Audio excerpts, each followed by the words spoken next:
사실 얘들아, 이 6-1의 본체는 이 내용들이고, 세종어제 후민정음, 그다음에 소학원의 그다음에 그 한 가지 더 있어요. 아시죠? 용비어천가 이 세 가지가 본체고, 그다음에 교과서의 내용들은 그 본체를 그냥 도와주는 디테일 정도의 역할이에요. 그러니까 이 본체를 정말 잘 공부하셔야 됩니다. 자, 갈게요. 세종어제 훈민정음이라고 할 때, 여러분 여기서 보이는 게 세종어제, 세 할 때 이 셰가 이 아래에 있는 이응이 실제로 발음나는 이응이 아니다. 우리가 이런 것을 뭐라고 했었죠? 동국정은식 한자음 표기, 동국정은식 한자음 표기, 동국정은식 한자음 표기인데, 그 오른쪽에 그 여백이 많은 걸 알고 있어요. 동국정은식 한자음 표기는 두 가지, 그 동국정은식 한자음 표기의 그 상세한 원칙은 두 가지라고 했었죠. 기억나시나요? 첫 번째 게 있고, 동국정은식 한자음 표기가 첫 번째 게 있고 두 번째 게 있는데, 동국정은식 한자음 표기의 원칙, 첫 번째 거는 무엇이냐? 바로 음절의 초성, 중성, 종성 갖추어 적기죠. 그러면 얘들아, 이게 무슨 뜻이냐면, 초성, 중성, 종성을 갖추어 적는다는 것은 세종이라고 하면 우리말로는 세종이잖아. 종성이 없잖아요. 세 밑에 종성이 없잖아. 그러니까 이때 그냥 갖추어 적기 위해서 소리 없는 이응을 적어주는 거죠. 그러니까 소리값이 없는 이응을 적어주는 것, 그 이유가 동국정은식 한자음 표기에서 초성, 중성, 종성을 갖추어 적기 위함이죠. 두 번째로는 그 중국의 이상적인 한자음을 갖춰준다. 근데 여러분, 이 이상적인 한자음인지라 우리의 현실 한자 발음이랑은 많이 달랐다. 그러니까 우리가 진짜로 여기서 셰 이렇게 발음했다는 게 아니야. 우리 민족의 그때 당시에 현실 한자 발음이랑은 괴리가 있었어. 그런데 그런 괴리가 있었지만 이상적인 한자음을 따라하기 위해서 막 셰 이런 식으로 쓴 겁니다. 듀귀 그런 거에서도 볼 수 있죠. 듀귀 같은 데에서도 우리나라식으로 썼으면 중국 썼을 텐데, 중국 이렇게 썼을 텐데, 듀귀 이렇게 쓰는 점에서 보면은 여기서 그 이상적인 한자음을 따라가고자 했다는 그런 걸 느낄 수가 있습니다. 좋죠? 그 다음으로 바로 가볼게요. 세종어제 훈민정음. 자, 여기서 확인할 수 있는 것은요. 여기서 확인할 수 있는 신기한 그 음은 이거 여린 히읗 보이죠? 그 다음에 또 이상한 것도 있어요. 또 뭐 있냐? 이응영 이응영이 있죠. 순경 비읍이 있어요. 별 희한한 거 다 있어요. 그런데 여러분, 그때 당시 있었지만 없어진 것으로 교과서에 나타난 게 자음은 순경음 비읍이랑 반치음 얘기가 나오죠. 그리고 모음은 아래아. 아래아는 이때 당시 있었지만 현대국어에 없죠. 근데 자음은 이때 당시 있었지만 현대국어에 없는 게 순경 비읍이랑 반치음이죠. 근데 여기서 반치음은 확인할 길이 없어요.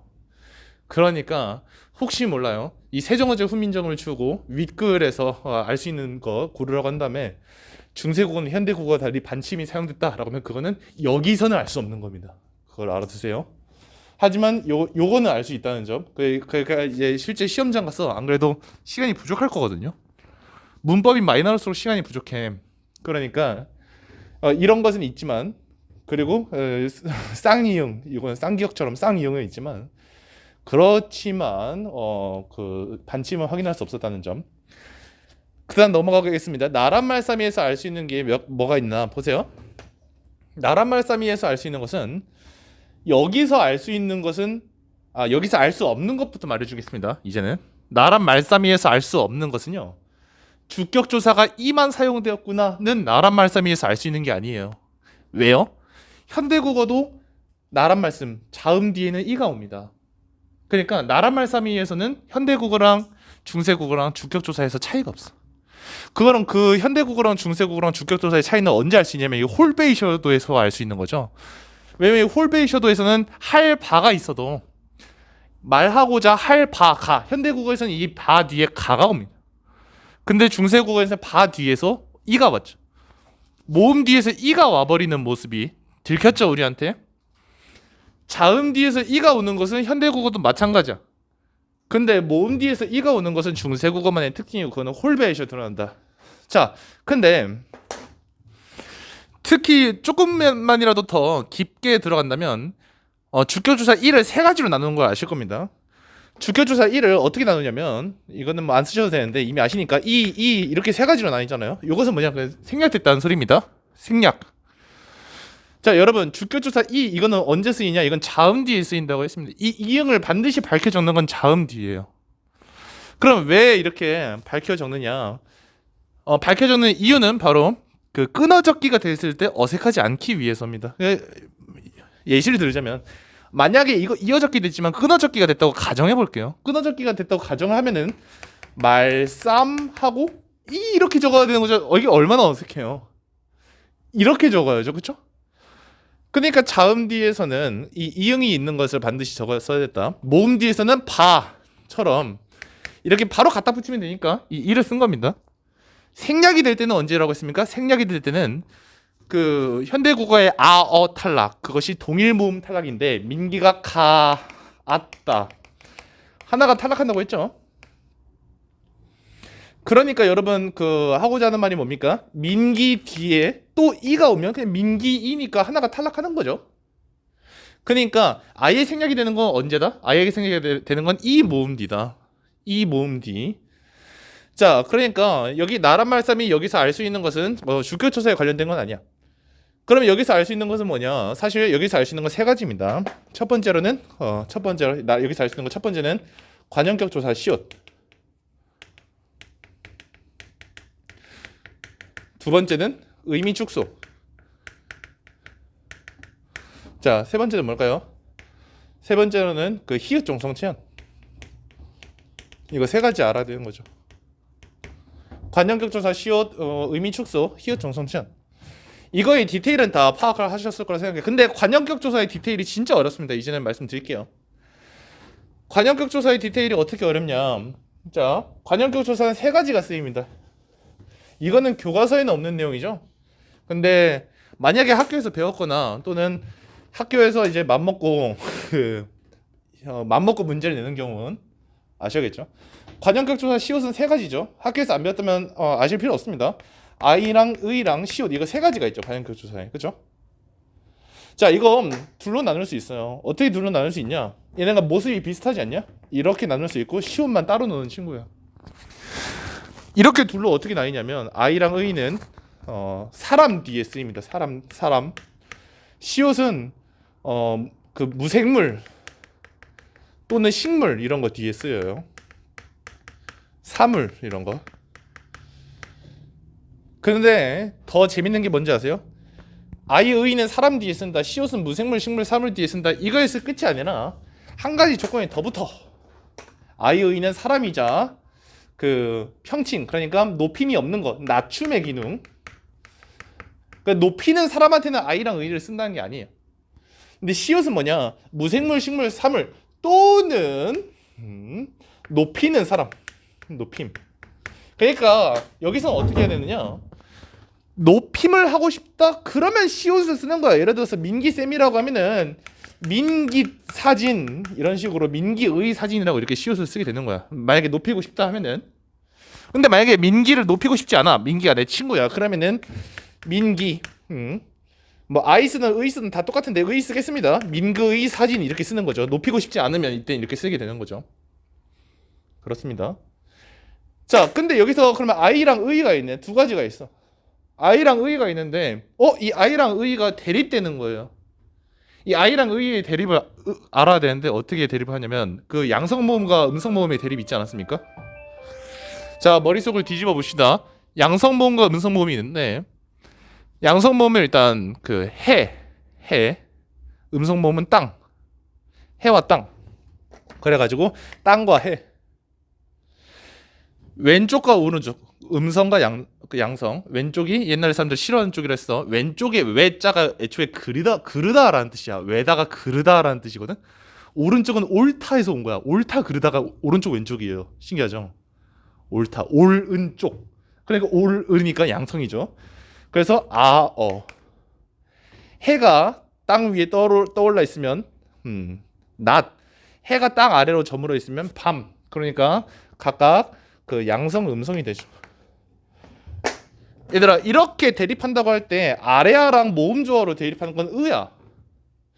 그러면 이 아이랑 의는 어떻게 모음조화로 대립해 있냐? 바로 양성 음성으로 대립해 있는 거야. 그러니까 이때 아이랑 의는 뭐다? 모음조화에 따라서 선택을 하는 게 모음조화에 따라서. 자, 이것을 일단 보면은 나라라고 하는 것은 무생물이에요. 그러니까 뭐 나라가 무생물이냐 뭐 잘 모르겠고 어쨌든 생물은 아니다.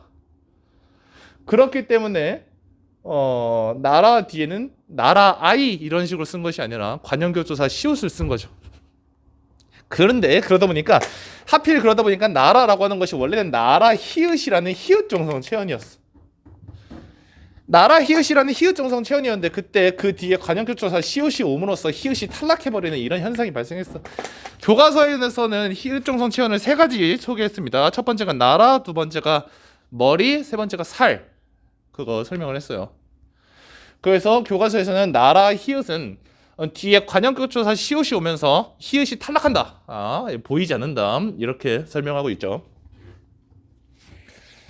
의미 축소는 너무 간단하죠. 왜냐면 말씀이라고 하는 것은 중세국어 당시에는 이 말씀이라는 말이 말 전체를 나타낸다. 모든 말, 낮춤말이건 높임말이건 말 전체를 나타내는데 현대국어의 말씀은 낮춤말만을 의미하거나 높임말만을 의미하거나 둘 중 하나이기 때문에 그렇기 때문에 현대국어의 말씀이 이때 중세국어의 쓰임보다 좁아진 거죠. 중세국어는 말 전체, 현대국어는 말 중에서 일부. 그래서 중세에서 현대로 넘어올 때 의미가 축소된 거라고 보면 되겠죠. 그래서 여기서 세 가지 보이는 게 뭐라고요? 관형교조사, 시옷, 의미 축소, 히읗 정성 체언 이렇게 보면 됩니다. 더 나가는 건 억지예요. 여기서 그 주격조사 이까지 보고 그다음에 이어적기까지 보는 건 억지예요. 이어적기도 보이긴 하지만 그렇게 따지면 뭐 성조까지 볼 수도 있죠. 여기서. 자, 그 뒤에서 볼게요. 중깃 애 달아. 애에서 볼 수 있는 건 한 가지. 이 애가 부사격 조사인데 어떤 부사격 조사면 비교는 나타내는 부사격 조사. 그래서 민기쌤이 조심하라고 한 게 부사격 조사 애가 여기서 세 번 나온다 했죠. 근데 세 번 나오는데 그 세 번이 뜻이 다 다르다 했잖아요. 어떻게 다르죠? 하나는 비교를 나타내는 부사격 조사에, 하나는 원인을 나타내는 부사격 조사. 기억나십니까? 바람에 움직이지 않는다 이랬습니까? 원인을 나타내는 부사격 조사. 자, 세 번째는 방향을 나타내는 부사격 조사. 바다에 관한이 있었죠. 세 가지가 다 뜻이 다르고 그러니까 여기서 나올 수 있는 문제가 이것 가지고 이제 문제 만들면서 기역, 니은, 디귿 해놓고 기역의 예문 하나, 니은의 예문 두 개, 디귿의 예문 두 개 해가지고 적절하지 않은 거 찾아라가 국룰입니다. 왜냐?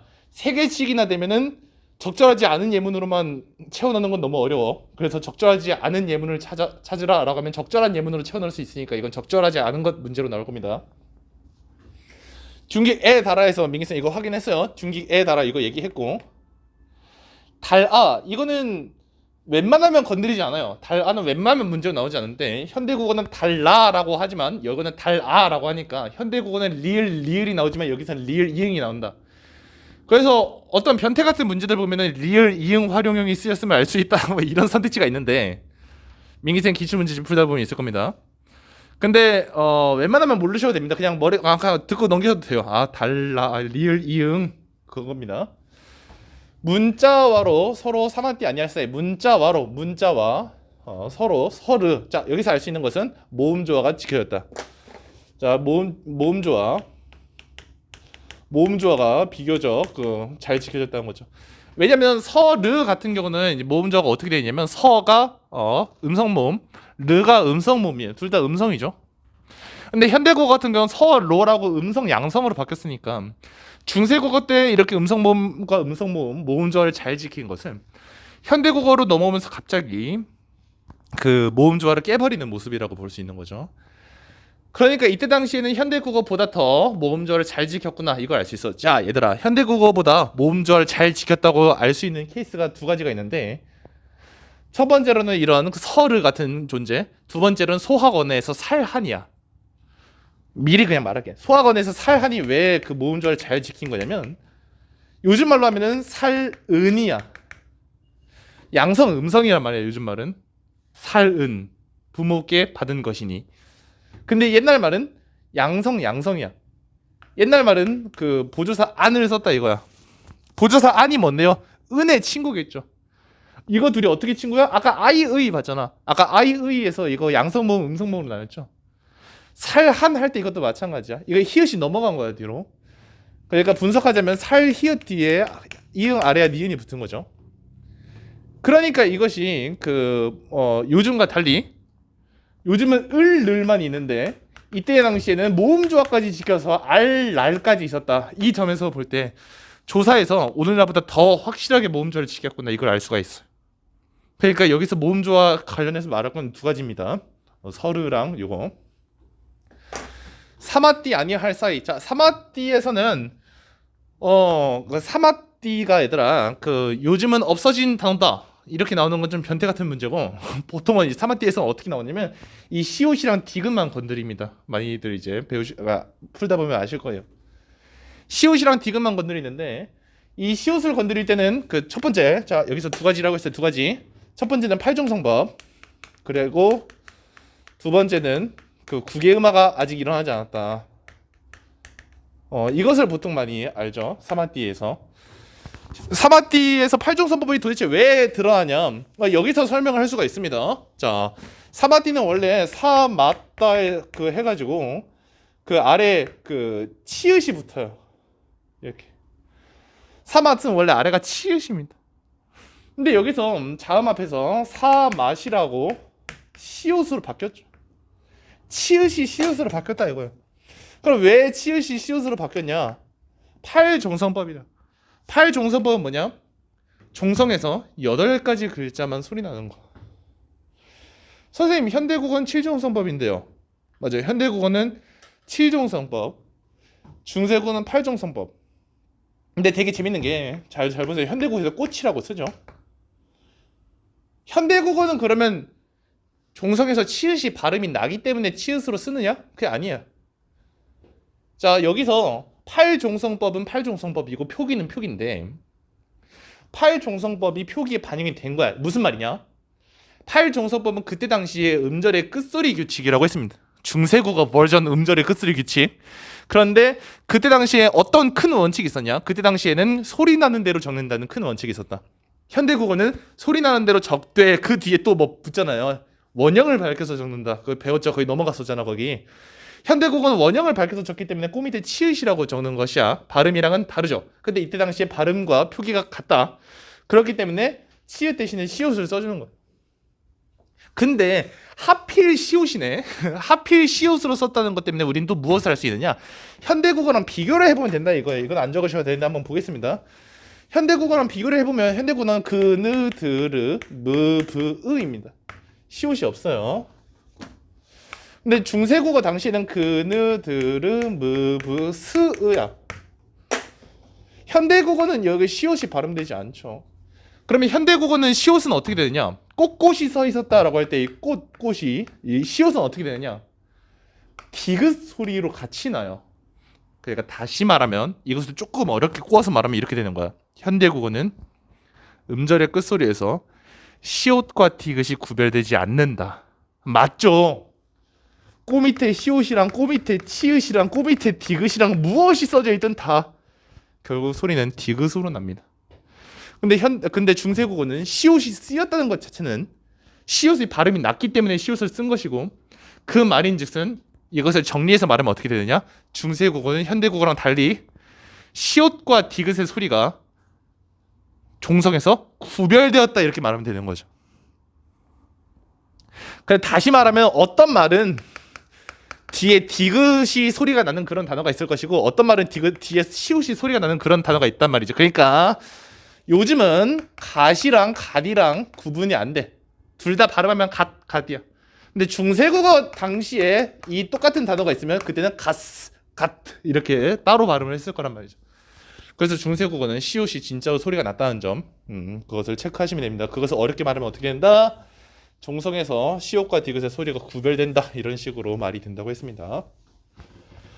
자, 그다음 문자와로 서로 삼한띠 아니할 사이, 리을 사이는 뭐뭐 함으로 원인을 나타내고 그렇게 중요한 포인트는 아닙니다. 이런 전차로, 자, 전차 이유라는 뜻, 요즘 없어진 단어, 그렇게 중요한 포인트 아니고 어린에서는 의미 이동을 볼 수 있죠. 이거는 다시 하지 않겠습니다. 쉬우니까. 어린 바익성이 그 니르고저, 자, 니르고저에서 볼 수 있는 것은 이때 당시에 두음 법칙이 안 쓸 때는 특이점이 있죠. 이것도 쉬우니까 넘어갈게요. 두음 법칙이 없었다. 니르고저 홀베이셔도, 자, 홀 여기서 가끔 아주 변태 같은 문제가 뭐가 나오는지 아세요? 이때 진짜 변태 같은 문제로 관형 사형 어미로 리을 대신에 리을 여린 히읗이 사용되었다, 이런 변태 같은 문제가 나올 수 있어요. 근데 여기 잘 보면 홀 할이라고 읽어볼게요. 그냥 말하고자 할 바가 있어도잖아요. 우리말은 어떻게 쓰겠어요? 할 바가라고 쓰겠죠. 근데 얘네는 어떻게 썼어요? 할 바라고 썼어요. 똑같은 말인데. 그러니까 집에 갈 사람 이러면 우리나라 말은 갈 사람이라고 썼죠.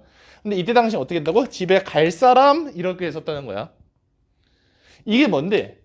관형사형어미. 이게 뭔데? 관형사형어미. 그래서 진짜 변태 같은 문제에서는 현대국어랑 달리 관형사형어미로 리을이 아니라 리을 여린 히읗이 사용되었다, 이런 문제가 나올 수 있습니다. 자, 이러고자 헐베이셔도, 이 배에서 알 수 있다는 건 아까 말했었죠. 이거 뭐였죠? 이거 그 모음 뒤에도 주격조사 이가 쓰였다. 그러니까 이때 비로소 알 수 있는 게 뭐야? 비로소 알 수 있는 게 주격조사로 가가 쓰이지 않았다는 걸 알 수 있는 거야. 이때 왜 알 수 있을까? 자음 뒤에서도 이, 모음 뒤에서도 이. 그러면 가는 언제 쓰이냐 이거야. 자음 뒤 모음 뒤면 다 끝난 거 아니에요? 자음 모음 말고 뭐가 있어요? 뭐 자음 모음의 사이 그런 건 없잖아요. 그러니까 자음 뒤에서도 이, 모음 뒤에서도 이니까 아, 그렇구나. 그때 당시에 가는 거의 사용되지 않았구나, 이걸 알 수 있었고. 그래서 말하고자 하는 그런 바가 있어도 마침내 자기의, 이때 이는 낚시주의하라 했었습니다. 이때 이는 절대로 주격조사 이가 아니라 했습니다. 자기의 뜻을, 자기의 뜻을, 자, 부득, 이거 비읍으로 시작하는 합용명사입니다. 비읍으로 시작하는 합용명사. 참고로 우리 교과서에서는 시옷으로 시작하는 합용명사랑 비읍으로 시작하는 합용명사를 구별하고 있죠. 자, 우리 교과서에서는 시옷으로 시작하는 합용명사는 된소리를 나타내는 겁니다. 그렇죠? 우리 교과서에서 된소리에 대해서 설명이 딱 두 개 있습니다. 첫 번째, 된소리에 대한 첫 번째 설명, 이전 시기까지는 나타나지 않았다. 고대고까지는 된소리가 없었구나. 두 번째 설명, 된소리는 시옷으로 시작하는 합용명사로 표기되었다. 기억나세요? 자, 그런데 이것은 비읍으로 시작하는 합용명사. 비읍으로 시작하는 합용명사에 대한 설명이 교과서에 있는데, 그 우리 교과서에서 그것이 어떻게 설명되어 있느냐? 비읍으로 시작하는 합용명사는 이 어두자음군을 나타내고, 이때 비읍은 실제로 발음됐을 것으로 보인다라는 설명이 있죠. 그러니까 이때 비읍은 진짜로 발음이 돼.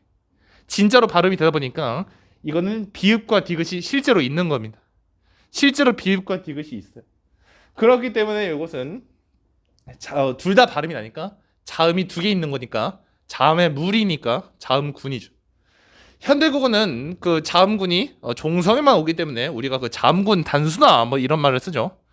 근데 그 중세국어에서는 이 자음군이 초성에서도 온다. 하지만 민기쌤이 여기서 진짜 그 포인트 잡으라고 하는 건 뭐였죠? 어두자음군이란 말은 그 말의 정의가 교과서에 어떻게 되어 있느냐? 단어의 맨 처음에 오는 자음군이라고 했습니다. 그러니까 어두자음군이라는 말이 썼는데 단어의 가운데 애매하게 있는 것 같다? 그건 그거 일단 물음표 치고 다른 선택지부터 잘라라 이거예요. 이 비읍으로 시작하는 합용명사가 진짜 애매하게 가운데쯤 있다? 이거 어두자음군 맞나? 진짜 의심해봐야 돼요. 진짜로. 낚시가 이중으로 있을 수 있다는 소리입니다. 이거 가지고 어두자음군이니까. 그러니까 이걸 가지고 합용명사가 쓰였다는 표현이랑 어두자음군으로 쓰였다는 표현이랑은 다른 겁니다. 엄밀히 말하면. 왜냐하면 자음군이라고 해서 모두 다 그것이 어두에 있을 리는 없으니까. 엄 아래 있을 수도 있고 단어의 가운데 있을 수도 있죠. 세 글자인 단어면 그 가운데 있을 수도 있는 거죠. 주의하시기 바랍니다. 이거 제 뜻을 싫어 편히 못할 놈이 하니라. 쉬운 거 나왔죠. 싫어 펴 뒤에서도 여기서도 구개음화가 일어나지 않았다는 거. 구개음화가 안 일어났고 못할 놈이 하니라. 의미 축소죠. 노미는 간단하죠. 이거는 하니라, 많으니라, 하다. 이 하다가 여기서는 나오고 그 다음에 뭐냐 용비어천가에서 나와서. 근데 재밌는 것은 용비어천가에 실려 있는 학습 활동에 이 하다라는 단어가 왜 없어졌는지 그거에 대한 설명이 있어요. 하다라는 단어가 왜 없어졌냐면 옛날에는 내가 공부를 하다. 이때 하다의 뜻은 이거였어. 많다는 이거였어. 근데 아래아가 없어지고 둘 다 하다가 됐어. 뜻이 헷갈리기 시작해. 그래서 없애버렸다. 이 설명이 뒤에 학습 활동 읽어보면 있습니다. 많다라는 뜻 요즘 없어진 단어. 내 이를 위하여. 나이입니다. 나이. 내 이. 그러니까 나라는 대명사 뒤에 주격조사 이것을 위하여. 어여삐 넣여. 어여삐에서도 이거 의미 이동 볼 수 있죠. 새로 28자를 만들더니 20에서는 원순모음어 볼 수 있죠. 원순모음어 28자를 여들배수는 말해줄 게 없습니다. 28자를 마인가노니 그 8자랄 같은 경우는 진짜 공부 안 한 친구들은 이런 거에서도 낚인다? 뭐에서 낚이는 건지 알아? 자음 뒤에 리을이 왔다. 이런 소리에서 낚여요. 이건 자음이 아니죠. 자음이라는 것은 자음이라는 하나의 소리. 아무런 소리도 나지 않는다면 그것은 자음이 아닙니다. 그러니까 이것은 자음이 아니죠. 이은 그냥 표기죠. 그러니까 이거는 모음 뒤에 랄이 온 거야. 그럼 짜랄 같은 경우 여러분 우리가 알아둬야 될 게 있어. 뭐야? 짜랄에서는 를 말고 르이라고 있죠. 를 말고 모음 조화를 지키기 위해 랄도 있었구나. 그래서 이 짜랄에서는 모음 조화 잘 지킨 거 확인할 수 있고 맹가노니 외고 수준에서는 맹가노니에서 리을 탈락도 보지만 여러분은 그럴 필요가 없습니다. 그래서 만드니 사람마다 하여금 수비인 이겨. 수비는 쉽게 빨리 이런 뜻. 여기서 순경은 비읍 확인할 수 있죠. 순경 비읍이 쓰였다는 것을 확인할 수 있어. 자, 이거 주의하라 했습니다. 이 순경 비읍. 왜 주의하라고요? 소학원에 순경 비읍이 탈락한 게 보인다. 순경 비읍이 소실된 게 소학원에서 확인할 수 있다 했어요. 어디서? 밭자원에서. 밭자원은 원래 순경 비읍이 있었던 그 자리인데 없어졌다. 자, 어제는 수비. 순경 비읍이 있죠. 니겨는 간단하죠. 구분법칙이 쓰이지 않다는 것.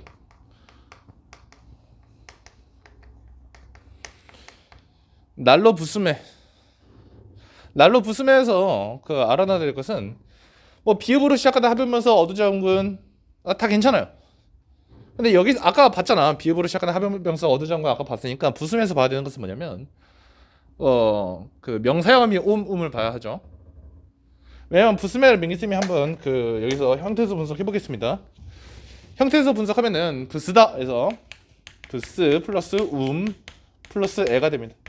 요즘 말로 하면 이것이 스 플러스 에. 그래서 이어서 쓰면 부스메가 되고 요즘 말로 하면 날로 씀에 편안케 하도록이 되죠. 그래서 이때 음이 뭔데? 이거 뭔데 이거 명사형음이죠. 그러니까 여기서 알 수 있는 것은 뭐냐면 이때 당시에는 명사형음이로 대신에 음이 쓰였다. 음이 쓰였다. 근데 여러분 음이면 두 가지인데 여기서 한 가지밖에 못 보니까 서운하죠. 그래서 나머지 이 어디 있다? 소학원에 있다. 소학원에 홈이라는 말이 있어요. 아니 홈이 효도아이 비릇오미오 비르소미오 홈이랑 비르소미오에서 명사음이 음을 확인할 수 있습니다. 음을 확인할 수 있습니다. 자, 어쨌든 명사음이 음을 어디서 봤다? 여기서 봤다. 날로 부스메에서. 자, 체크하고 명사형 어미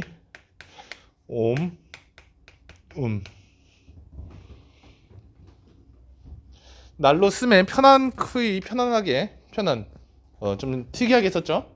동구정식 편안하게 하고자 할 따라민이라. 자, 여기서 따라민이라 해서 뭘 볼 수 있냐면 당연히 된소리 볼 수 있죠. 된소리. 따라민이라. 재밌죠? 이제 뒤로 넘어가 보겠습니다. 자, 그 다음입니다.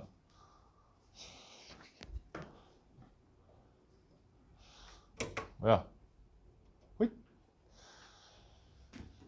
이제 여기서 보시는 공자 2부터네요. 공자 2 증자다려 니러 가라샤대 나옵니다. 공자 2 아까 뭐 그 주께조사 2 봤으니까 증자다려 다려는 새로운 친구죠. 다려는 뭐뭐에게라는 뜻.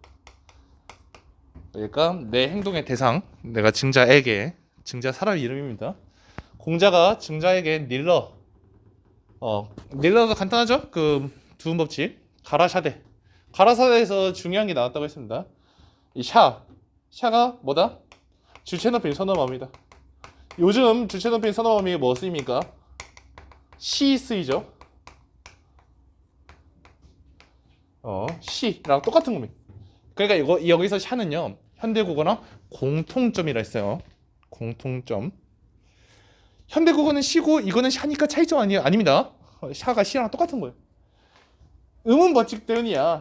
시 플러스 5대거든요 뒤에가. 이거 안 적어도 돼요.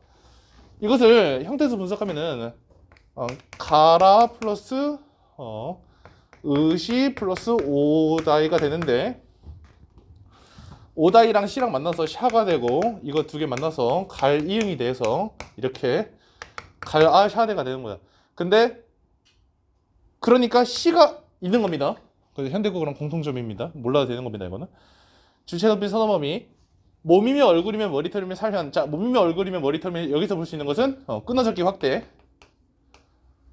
끊어적기가 좀 확대가 되었다.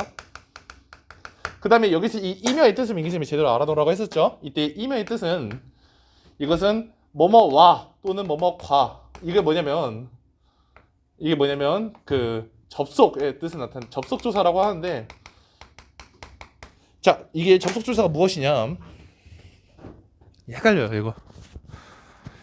왜 헷갈리는지 알아요? 와라는 조사가 되게 많아요. 그 민기쌤과 같다, 민기쌤과 다르다, 같다 다르다 이렇게 말하면 민기쌤과 같다, 민기쌤과 다르다 비교의 부사격 조사가 되는 거야. 그 다음에 민기쌤과 싸우다, 민기쌤과 결혼하다, 민기쌤과 화해하다, 민기쌤과 만나다 이런 식으로 하면 그런 걸 동반의 부사격 조사라고 합니다. 동반. 신기하죠? 같이 한다는 뜻이야. 함께 부사격 조사. 근데 또 이런 식으로 나는 이번 주 주말에 민기쌤과 또 쌤 누구 있어? 뭐 재혁쌤과 지훈쌤을 만났다. 뭐 선생님들 이름입니다. 민기쌤과 재혁쌤과 지훈쌤을 만났다. 무엇과 무엇 똑같은 묶어주는 거죠. 이렇게 묶어주는 이렇게 묶어주는 조사를 접속 조사라고 해요. 그래서 이것도 똑같은 쓰임인 것을 골라라 문제가 나올 만하다. 무엇과 과. 자, 그다음 머리털이며 여기서 볼 수 있는 것은 뭡니까? 이거 히읗 정성 체언이죠, 이거. 자, 근데 여기서 히읗 정성 체언에서 이 히읗은 드러나지 않았죠. 왜? 교과서에서는 되게 이상하게 설명되어 있다 그랬죠. 여기서 히읗 정성 체언에서 히읗이 드러나지 않은 이유는 교과서에서는 자음 앞에 왔기 때문에 라고 말했지만, 자음 앞에 왔기 때문에 라고 말하지 말고 티읕, 그러니까 거센 소리 앞에 왔기 때문에 라고 해야 됩니다. 왜냐면 원래 히읗 정성 체언은 자음이랑 만나면 축약이 되면서 교과서의 표현을 빌리자면 히읗의 모습을 간접적으로 드러낸다. 교과서에서 그 말이 있어요. 히읗의 모습을 간접적으로 드러낸다. 근데 이것은 간접적으로 드러내고 뭐고 이건 그냥 탈락해버리는 거잖아요. 왜 그러냐? 그 거센 소리 앞에 왔기 때문이죠. 그래서 히읗 정성 체언인데 히읗이 생략된 모습. 그런데 살한에서는 그 히읗 정성 체언이죠. 이거 살한. 여기서도 히읗 정성 체언인데 이때는 어떻게 드러내냐? 히읗의 모습을 교과서의 표현은 온전히 드러낸다. 자, 교과서에서 어떻게 말한다고요? 히읗 정성 체언에서 히읗의 모습이 온전히 드러낸다, 간접적으로 드러낸다, 모습을 드러내지 않는다. 생략이란 소리죠. 온전히 드러내는 건 살한. 모습을 드러나지 않는 거 두 가지 뭐예요? 나랏, 머리털. 그러면서 이 히읗종 성체현이 모습이 간접적으로 드러내는 건 뭐라고요? 과 또는 도랑 만나면 조사. 살과 대신에 살과, 살도 대신에 살토. 축약된 상태로 모습을 드러내기 때문에 히읗이 완전히 그냥 히읗이 드러나는 것은 아니다. 그러니까 온전히 히읗이 드러나는 건 이렇게 모음으로 시작하는 조사, 살은이죠 이거. 모음으로 시작하는 조사 앞에 왔다면, 앞에 히읗종 성천이 왔다면 그 히읗이 연음이 돼. 연음이 되기 때문에 그때는 히읗의 모습이 온전히 드러나겠지. 그런데 이런 식으로 과 또는 도 이렇게 자음으로 시작하는 조사랑 만날 때는 과, 토 이렇게 축약된 모습으로 히읗이 나타날 것이기 때문에 그러니까 그때는 간접적으로 모습을 드러낸다라고 말을 하는 겁니다. 자, 그다음 부모끄이. 자, 부모끄이는 부모에게 이거 객체 높임 조사인데 몰라도 될 것 같습니다. 부모에게 뭐에게라는 뜻입니다. 이거는 받자운 것이라. 자, 받자운에서 민기쌤이 알려줄 수 있는 건 뭐라고 했어요? 순경은 비읍의 소실이라고 했습니다. 자, 쉽게 말하면 순경은 비읍의 소실이고 좀 어렵게 말하면은 이거 객체 높임 선어머미 잡입니다. 이거 알려줄게요. 그때 당시에 객체 높임 선어마음이라는 것이 있었다. 그렇구나. 아하. 그러니까 현대 국어는 주체 높임 선어마음이 있어요. 근데 객체 높임 선어마음이가 없어. 매우 신기합니다. 왜 없을까 생각해보니까 원래 있었어요. 심지어는 상대 높임 선어마음이도 중세국어에 있었어요.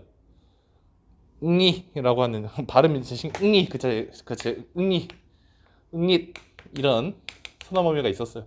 없어졌습니다 지금. 근데 그때 당시에 객체 높임 선어머미가 잡이라는 친구가 있었어요.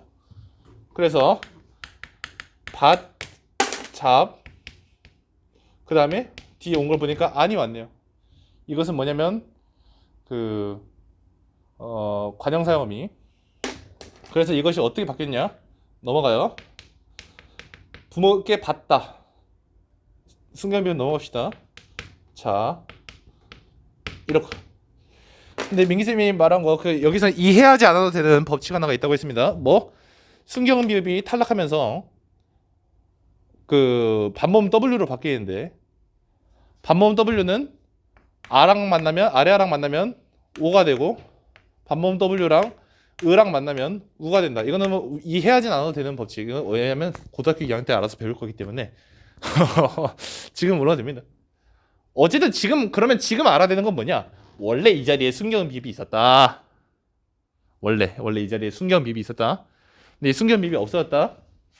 없어지면서 무슨 이유인지 모르겠지만 이렇게 바뀌었다. 이렇게만 알면 된다는 거예요. 지금은 알아야 되는 것은 뭐다? 자, 여러분 객체 높임 선어마음이도 이거 솔직히 말하면 2학년 시험 범위야. 1학년 때 배우는 개념이 아니야. 객체 높임 선어마음이. 우리가 그래서 여기서 알아야 되는 건 뭐야? 순경은 비읍이 없어졌다만 알면 돼. 근데 왜 없어진 것이냐를 구구절절하게 설명하는 과정에서 이런 어려운 개념이 나오는 것 뿐이지 그냥 순경은 비읍이 없어졌다만 알면 되는 거야. 순경 비읍 소실. 자, 그러면 이 소학원애랑 무엇이랑 비교해보면 된다고요? 그렇죠. 이 소학원애랑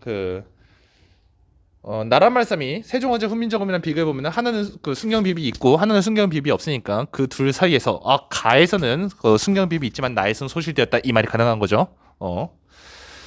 자, 부모급이 받정한 것이라 감히 헐워 상해오지. 아직까지 무엇이 안 돼 있어? 구개마가 안 돼 있죠. 구개마가 안 돼 있고 상해오지. 아니 홈에서 볼 수 있는 것은 뭐예요? 아니 하옴 명사형어미 옴 볼 수 있죠. 그래서 명사형어미 옴 음은 둘 다 옴과 음은 어떻게 바뀐다? 그렇죠. 요거는 뭐라고 해야 되지?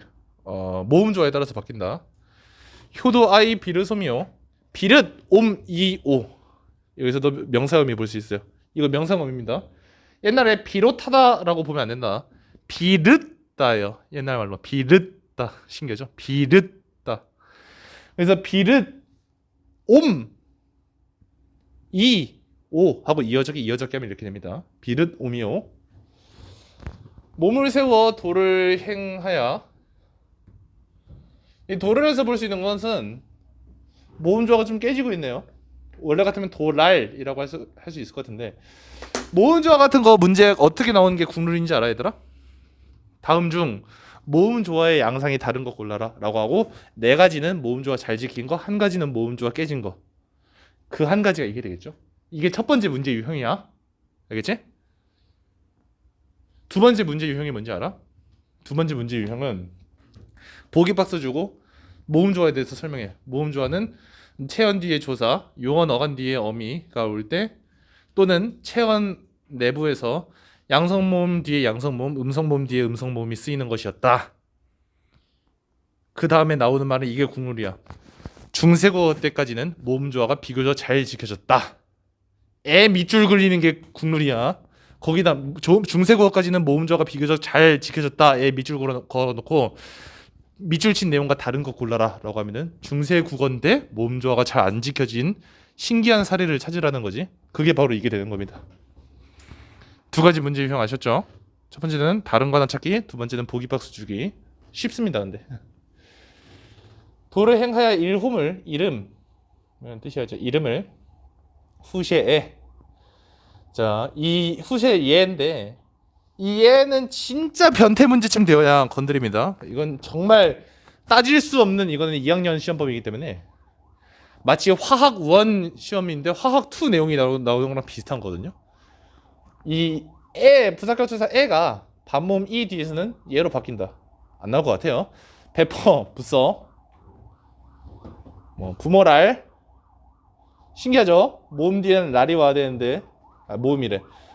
양성 모음 뒤에 랄이 와야 되는데 똑같은 양성 모음인데 르이 나왔다는 거. 부모를 현저하게 드러나게 함이 효도의 마차민이라. 효도의 시작부터 효도의 끝까지 말하고 있죠. 우리가 그 다음에 그거까지 보자 이거예요. 자, 용별천가까지 보자 이거예요.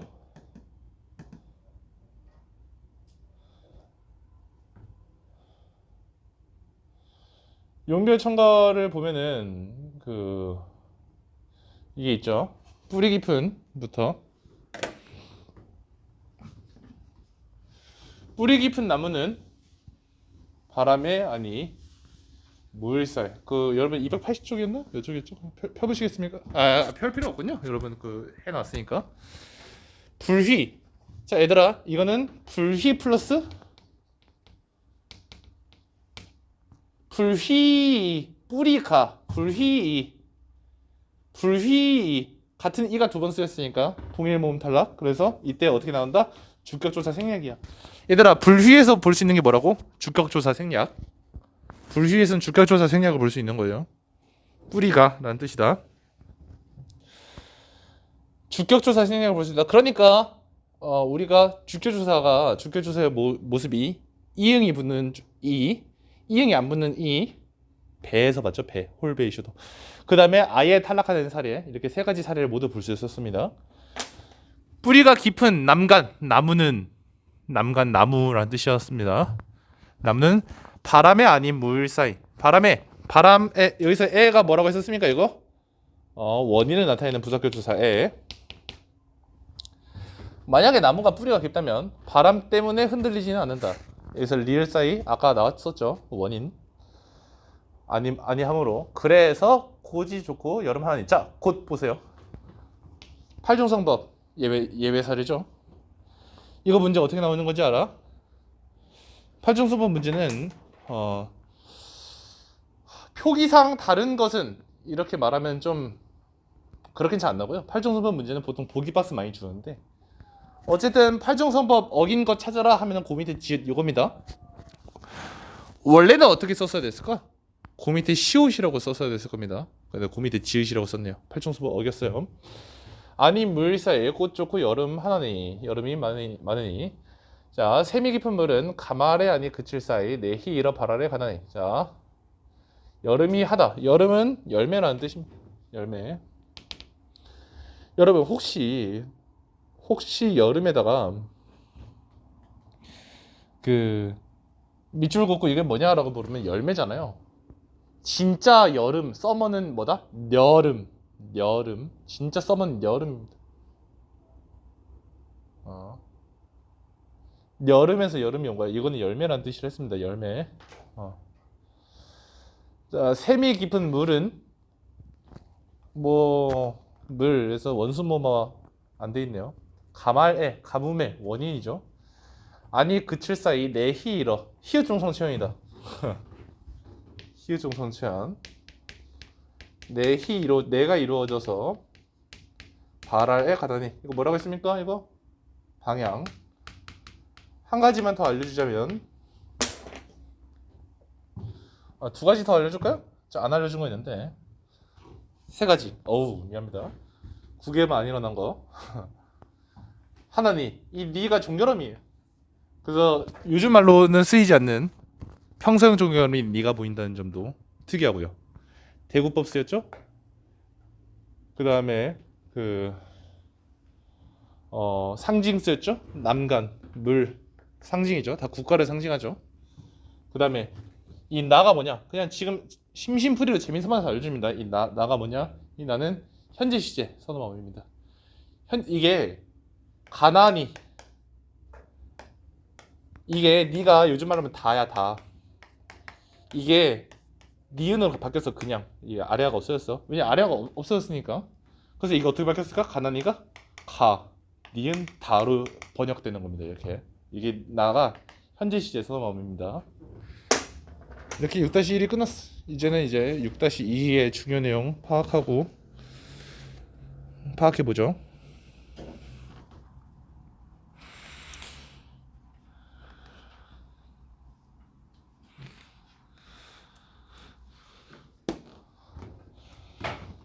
자, 이제 보는 게 6-2의 중요 내용입니다.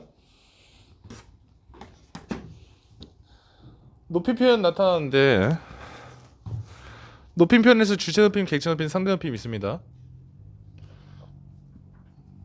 교과서에서는 주체 높임의 방법을 두 가지를 설명을 해요. 그러니까 조사, 깨서랑 선어맘이 의시를 사용한다. 이게 두 가지. 우리 교과서에서는 두 가지를 말하는데 민기쌤이 하나 더 말씀드렸죠. 특수어휘. 3대 특수어휘가 있다. 주무시다, 계시다, 잡수시다.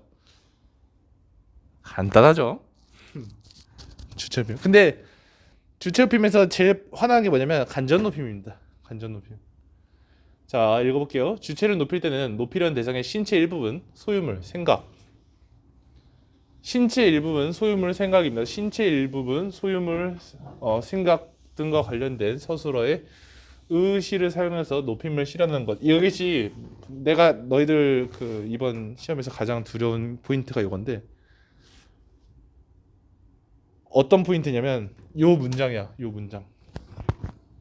표면적으로는 말씀과 손을 높이고 있는 것처럼 보인다. 해볼게. 교장 선생님의 말씀을 높였다. 틀린 말이에요. 교장 선생님을 높인 것이지 교장 선생님의 말씀을 높인 게 아니에요. 교과서에서 나와 있죠. 표면적으로는 높이고 있는 듯 보인다. 그러면 그게 아니라는 거잖아요. 표면적으로 그렇게 보일 수 있어도 그것이 아니라는 뜻이잖아요. 그래서 이걸 높이고 있는 게 아니야. 교장 선생님의 말씀을 높이고 있는 게 아닙니다. 할머니의 손을 높이고 있는 게 아니에요. 그럼 결국은 무엇을 높이고 있어? 교장 선생님을 높이고 있고 할머니를 높이고 있어. 근데 여기서 말씀은 근데 그 뒤에 나오는 말이 모순돼요. 왜 그런지 알아요? 하지만 말씀은 이렇고 손은 이래서 높인 것이므로 여기서 띠용이 됩니다. 아니 높였다고? 생각 안 해보셨죠 이거? 모순이 돼요. 높이고 있는 듯 보인다. 근데 말씀은 이렇고 손은 이래서 높인 거래. 아니 높이고 있는 듯이라며. 근데 높인 것이라고? 여기서 띠용이 됩니다. 네. 그거 필요하신 거 있거든요.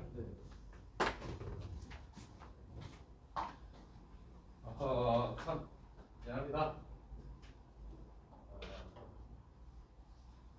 네. 자, 관객의 난입이 있었어요. 자, 이 부분이 진짜 죽어요. 그래서 제일 확실한 방법은 아직 그 많이 남았잖아요. 선생님한테 가서 한번 물어보는 게 최고입니다. 아니 이거 뭐임? 그래서 말씀과 손을 높였다는 거임? 말씀과 손 높인 거 아니지. 높인 듯 보인데 하지만 결국 교장 선생님과 할머니를 높인 거지. 근데 선생님 여기서 말씀은 이렇고 손은 이러니까 높인 거라는데요? 여기서 그러면 여기 한번 질문해 보시는 게 좋습니다. 근데 내가 그냥 혹시 몰라서 딱 정리를 해드리자면 그 높인 것으로 이것은 무슨 뜻이냐면 이렇게 해석이 될 것 같아요. 표면적으로 높이다. 표면적으로 높인 것처럼 보인다며. 그러니까 이거 무슨 말이냐면 표면적으로는 말씀과 손을 그 궁극적으로 높이고 있는 것처럼 보인다. 이렇게 해석이 돼요. 자, 잘 보세요. 그냥 대충 볼 때는 교장 선생님의 말씀이 주어 서술어니까 대충 볼 때는 말씀과 손을 궁극적으로 높이고 있는 것처럼 보인다. 하지만 말씀은 관련이 있고 손은 일부분이니까 표면적으로 높인 것이므로 표면적으로 높이고 있는 것처럼 보인다고 했잖아. 표면적으로 높인 것이므로 결국 궁극적으로는 주체인 교장 선생님과 할머니를 높이는 것으로 볼 수 있다.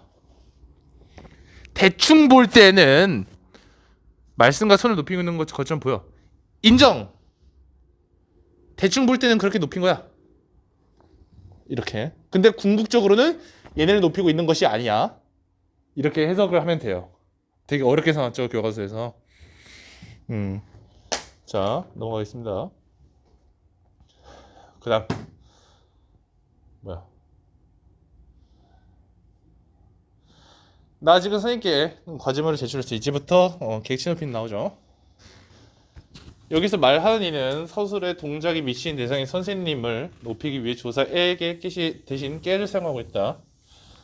이처럼 문장의 목적어나 부서, 이게 중요한 포인트입니다. 이게 그래서 목적어를 높이고 있는 건지 부사를 높이고 있는 건지 확인하는 것이 매우 중요해요. 이거 가지고 문제 틀려요. 난 틀릴 문제를 짚어주는 거야. 이것 때문에 틀려. 이거 객체 높임인 것은 다 알아볼 수가 있어요. 근데 헷갈려서 이게 목적어였나? 이게 부사인가? 헷갈려서 그러면 어떻게 확인해야 돼 이것은? 목적격 조사 쓰였는지 확인하면 돼. 근데 킬러로 바꾸면 어떻게 되는지 알아? 목적격 조사 안 쓰고 문제됩니다.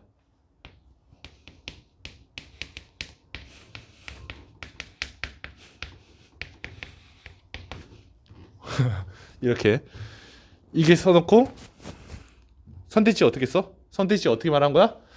부사어를 높임으로 서술의 객체인 부사어를 높임으로써 객체 높임을 나타내고 있다. 오우, 그럴듯해요. 조심하셔야 됩니다. 할머니를 모시고 와라가 되고. 그러니까 조사가 빠져있다? 그러면 조사에 직접 넣어봐야 됩니다. 4대 객체 높임. 모시다, 들이다, 여쭙다, 뵙다. 4대 객체 높임 있을 때 그냥 그 4대 객체 높임 외워가는 게 좋을 수도 있어요. 모시다, 목적어. 뵙다, 목적어. 민기쌤을 뵙다죠. 들이다, 부사어. 민기쌤께 들이다. 그 다음에 여쭙다, 민기쌤께 여쭙다, 부사어. 그래서 목목부부예요. 4대 이제 객체 높임이. 이렇게 문장의 목적어나 부사가 지시하는 대상의 객체를 높이는 것을 객체 높임법이라고 한다. 객체 높임법에서 교과서에서는 어떤 내용 나오고 있다고요? 조사, 개 대신 깨 사용하는 거 나오고 있다. 근데 이런 조사 말고 어휘로 높일 수도 있다 했죠. 그게 특수 어휘를 사용한 거 4대 어휘라고 했습니다. 모시다, 들이다, 뵙다, 여쭙다. 그 다음 다 선생님 내일 뵙겠습니다. 종현 내일 봐. 이거가 두 개가 다르죠. 하십시오 채. 그 다음에 내일 보아 해체. 다에서는 습니다를, 종현한테 R을 사용해서 말을 꾸며줬다. 이거 헤라체로 바꾸면 내일 뭐 보자 정도가 되겠죠. 이처럼 말하는 이가 듣는 이를 높이거나 낮추어 표현하는 방식을 상대 높임이라고 한다. 상대 높임에서 킬러 나오면 어떻게 된다? 상대 높임에서 킬러 나오면 6가지 외우는 거 있죠. 그거 격식체 4가지, 그 다음에 비격식체 2가지 외우는 거 있죠. 그거 가지고 나옵니다. 상대협행 킬러는 어떻게 나온다? 민기쌤이 앞에다 한번 써주면 같이 안 써도 되겠죠? 하십시오체, 그 다음에 그 하계체, 하오체, 헤라체, 해오체, 해체. 자, 이거랑 이거 가지고 둘 중에 뭐가 더 높나 따지기. 기억은 니은보다 더 청자를 높이고 있는 것이다. 이거랑 이거 가지고 뭐가 더 높나 따지기. 이거랑 이거 가지고 뭐가 더 높나 따지기. 이런 거. 이렇게 상대높임 6가지 있는데 그 6가지 중에서 비교하는 게 킬러입니다. 근데 그건 대비할 수 있는 방법이 별로 없어요. 그때 들어가서 약간 이거 하십시오가 제 같은데 근데 이 순서만 외우고 있으면 되거든요. 근데 이 순서 외우는 게 겁나 안 외워져요. 죽어도 안 외워집니다. 이거는 만약에 이거 1시간 안에 못 외우면 한 달 줘도 못 외워요. 이거 하십시오 하게 하오 해라 해 민기쌤 이거 외우는데 2년 걸렸거든요. 여섯 글자 나열을 지금도 틀렸을 수도 있어요. 잘 보면 나중에 검증하세요. 맞았는지 자신이 없어. 안 외워집니다 이거. 그래서 이거는 만약에 이것이 킬러로 나오면 운에 맡기는 것도 방법이 될 수 있습니다. 자, 그래서 상대 높임은 대체로 종결 어미로 높임을 실현한다. 상대 높임의 종결 어미는 관계, 당황 상황, 그 다음에 관계에 따라서 격시체랑 비격시체로 나누어 쓸 수 있다. 격시체는 공식적인 상황, 비격시체는 격식을 덜 차려도 되는 상황에서 주로 사용을 한다. 자, 그렇습니다. 여기서 이걸 가지고 나누어 쓸 수 있다잖아. 내가 원하는 대로 쓸 수 있다는 거잖아. 근데 여기서 만약에 디테일 잡는 선택지가 나오면 어떻게 되는지 알아? 화자는, 말하는 이는 담화 상황에 따라 격식체나 비격식체 중 하나를 선택할 수 있다. 똑같은 말이거든요. 그렇죠. 똑같은 말인데 디테일 잡고 이렇게 한번 꾸면 이렇게 돼요. 국어에서 말하는 이는 담화 상황이 어떤가에 따라서 격식체나 비격식체 중 하나를 쓸 수 있다. 그러니까 기준이 뭐예요? 담화 상황, 말하는 이와 듣는 이의 관계. 그러니까 얘들아 봐봐. 말하는 이와 듣는 이가 완전히 같아. 민기쌤이랑 그 예별형이랑 둘 다 친구라고 해봅시다.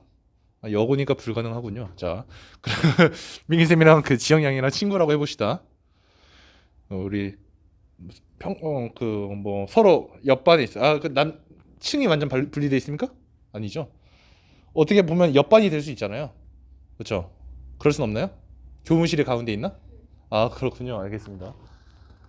뭐 어쨌든 근처 반이야. 재밌게 놀고 있었어. 지영아 안녕, 막 민기야 안녕, 막 이러고 있습니다. 근데 대회에 나왔어. 서로 존댓말을 해요. 그 토론 대회야. 뭐 3번 토론자님 안녕하십니까? 네 안녕하세요. 뭐 이래요. 아까까지만 해도 보세요. 관계가 같죠. 말하니와 듣는 이의 관계 갑자기 높아집니까? 우리끼리 아니죠. 말하니와 듣는 이의 관계는 같아요. 근데 담화 상황이 달라짐에 따라서 다르게 쓰는 거야 갑자기. 그렇죠. 발표할 때나 아니면 토론할 때는 존댓말을 써야 되니까 그런 겁니다. 그래서 근데 이게 나오면 쉬운 문제예요. 이게 문제지 이게. 자 넘어가겠습니다. 다음 시간표. 과거, 현재, 미래. 일반적으로 시는 발화시랑 사건시를 기준으로 나눠준다. 발화시는 무조건 고정이라 했습니다. 어떻게 고정한다? 발화시는 현재로 고정한다. 발화시를 현재에 놓고 사건시가 이전에 일어나면 과거, 발화시를 현재에 놓고 사건시가 함께 일어나면 현재, 발화시를 현재에 놓고 사건시가 나중에 일어나면 미래. 말 바꾸기 낚시가 있긴 하지만 주의할 것까지는 아닙니다. 그러니까 무슨 말이냐? 발화시가 사건시보다 이전이다. 사건시가 발화시보다 나중이다. 똑같은 말이거든요. 말 바꾸기 테러가 있을 수는 있지만 걱정 안 하셔도 돼요. 자, 과거 시제를 나타내는 방법 3가지가 있는데 4가지입니다. 4가지 여러분. 자, 빠르게 정리해 볼게요. 과거 시제 나타내는 방법 4가지가 뭐냐? 더, 엇. 한 가지 더. 뭐였지? 관형 사용어미. 자, 더, 앗엇은 그냥 과거고, 앗엇은 그냥 과거고, 더는 과거의 경험을 돌이켜 생각하는 회상. 앗엇은 두 가지 뜻, 완전 먼 과거의 일이거나 현재와 다른 상황. 자, 그다음에 그 뒤로 이 뒤로 넘어가면 어떤 게 있었죠? 그 시제는 관형 사용 어미로도 나타날 수가 있다. 근데 그 관형 사용 어미가 킬러야. 그냥 그거 나오는 순간 짜증이 나. 미쳐버린다니까. 왜냐? 동사랑 형용사를 또 나눠야 돼요. 그때 가면은 그거 외우는 게 여러분한테 가장 큰 당면 과제입니다. 그리고 그거 작년에 수능에서도 나온 적 있거든요. 그 동사랑 형용사에 따라서 그 시제 나뉘는 거. 그러니까 수능에서 이런 식으로 문제 내도 돼? 라고 이제 기준점을 제시해버렸죠. 그래서 여러분 나와요. 문제 나옵니다. 관형사용어미 달리 하면서 동사랑 형용사에 똑같은 관형사용어미 넣었는데 시제가 달라진 현상 무조건 나옵니다. 그냥 손에 장을 지질 수밖에 없어. 민기쌤이. 예쁜 언니, 그 다음에 죽은 누나. 이상하긴 하지만 뭐 예쁜 언니나 죽은 누나가 있다고 해보자. 예쁜 언니 형용사에 니은 붙였다. 현재 시제입니다. 죽은 누나 동사에 니은 붙였다. 그러면 과거입니다. 이거 주의해야 돼요. 그래서 결론은 과거 시제 나타낸 방법 네 가지. 앗엇, 더가 먼저네요. 그 다음에 과거 시제 아니 동사에 과거를 나타내는 관형사용 어미는 은 또는 던, 먹던 빵, 던. 형용사의 과거를 나타내는 관형사용 어미는 던. 이렇게 있습니다. 그 다음에 현재 시제에 나타내는 건 한 가지, 니은. 근데 그 현재 시제는 형용사는 현재 시제가 불가하고, 그 다음에 현재 시제를 나타내는 관형사용 어미는 동사는 는, 형용사는 니은. 미래 시제는 get. 그 다음에 관형사용 어미로 나타내는 미래 시제는 리을. 그런데 이때 get은 추측이나 의지 등을 표현하기 위해 사용하기도 한다. 이것 때문에 get이 아예 시제를 안 나타낼 수도 있다. 무슨 뜻일까? 여기다 이것만 쓰면 걔 죽었겠다. 지금쯤이면 죽었겠다. 봐봐, 과거 시제지? 미래 시제지? 같이 쓰면 안 돼. 둘 중 하나는 시제가 아니라는 뜻이야. 그래서 get이 시제가 아니야. get이 시제가 아니고, 여기서 get은 추측을 나타낸다. 알겠죠? get은 추측이 아니에요. get은. 자, 이거 뒤에 관형사용 얘기 나오죠. 자, 그 다음에 동작상의 얘기 나옵니다. 동작이 끝나지 않고 지속되고 있는지 완전히 끝나는지 보여주는 시간표. 여기서 헷갈리는 게 뭐가 있는지 알아, 얘들아?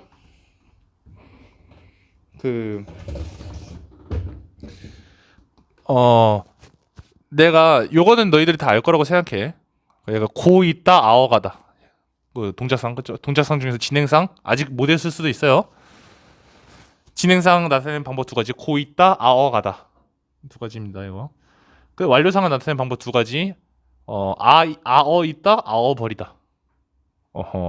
근데 이것을 넘어서서 민기쌤이 되게 특이하게 고 있다는 진행이죠.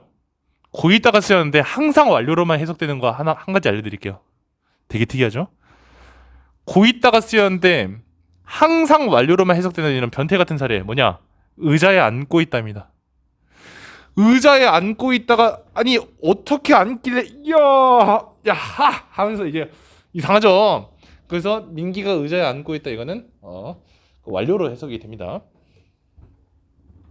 신기한 케이스입니다. 자, 근데 그거 말고요. 의자에 앉고 있다는 왜 그러냐면 의자에 앉는 그 동작이 너무 순간적으로 일어나는 동작이기 때문에 그 진행상에 나타나기 어려운 거라고 합니다. 그리고 신체에 뭔가를 입히거나 씌우거나 하는 거 그런 거는 그 중의성을 가집니다. 신발을 신고 있다, 넥타이를 메고 있다, 교복을 입고 있다. 중의성 나왔죠 여기. 신발을 신고 있다. 진행상일 수도 있어. 앉아가지고 신발 신고 있을 수도 있어요. 그런데 아침에 신발을 신고 지금 하고 있을 수도 있죠. 자, 그렇습니다. 한 가지 더 있네요, 여러분. 항상 완료상으로만 해석되는 고 있다. 또 뭔지 아세요? 믿고 있다, 알고 있다. 왜 그럴까요? 이유를 말하. 믿고 있다. 믿는 행위는 최초 한 번 일어난 후에는 그 믿음의 상태가 지속되는 거 아니겠어요? 그럼 믿고 있다라고 하면 믿어볼까? 자하 한 다음에 믿어볼 이게 아니잖아. 이 진행을 하면서 이런 게 아니야. 한 번에 끝나는 거야. 그래 믿을게. 딱 끝나. 그 믿음의 상태가 지속돼. 믿음의 상태가 지속되는 것은 완료상이니까요. 믿고 있다. 알고 있다도 뭐야? 아니죠. 알았다. 그리고 그 아는 상태가 지속. 믿고 있다. 알고 있다. 이런 것들도 자 완료상으로 해석이 됩니다. 자, 좋습니다. 이거 다음에 진행상 다음에 뭐가 나오냐? 피동표현 나오죠. 피동표현은 능동문이 피동문이 되면서 무엇이 바뀌는지 보면은 피동표현 이거 나오죠. 동작을 당하는 것을 피동이라고 한다. 능동문과 피동문이 있다. 행동의 주체로 주어로 만들면 능동문이 되고 행동의 대상을 주어로 만들면 피동문이 된다. 능동문은 어떻게 피동문을 바꿀 수 있을까? 자, 이렇게 할 수 있습니다. 지혜가 주어죠. 주어를 부사어로 보내. 그렇죠? 주어를 부사어로 보내고 목적어죠. 목적어를 주어로 보내. 잡았다를 잡혔다로 바꾸고. 근데 피동 표현을 만들 때 이 지혜에게 있죠, 여러분. 혹시 몰라서 내가 이거 나면 킬러인데 알려주자면 이 지혜에게는 필수 부사어가 아닙니다. 생략이 가능하다. 자, 생략이 가능하다는 점 때문에 이 내용 뒤에 보면은 이 피동문을 언제 사용하느냐에 대한 얘기가 나옵니다. 부사어가 생략이 가능하다는 점 때문에 뒤에 교과서에서 뭐라 나오냐면 우리 교과서에서는 행동의 주체를 모르거나 밝히고 싶지 않을 때 또는 밝힐 필요가 없을 때 이 세 가지로 나누어서 설명합니다. 뒤에 보면 내용이 있어요. 얘가 행동의 주체잖아. 모기에게가 행동의 주체를 모르거나 밝히고 싶지 않을 때 밝힐 필요가 없을 때 생략해버려. 그러니까 피동문은 행동의 주체가 없어지는 그런 문장이라고 할 수 있죠. 자, 그리고 피동문 또 어떻게 만드느냐? 잡았다 해서 잡혔다 이걸 바꿀 때 세 가지 방법이 있습니다. 자, 세 가지 방법. 첫 번째, 전미사 이히리기. 두 번째, 아어지다. 세 번째, 개되다 또는 되다. 외우고 계시죠? 있습니다. 교과서에. 피동 표현 얘기했고요. 좀 피동 표현 날로 먹은 느낌인데? 그 다음에 이제 인용 표현 갑니다. 인용 표현은 다른 사람의 말이나 글을 옮겨서 전하는 방법의 인용이라고 한다. 직접 인용, 간접 인용.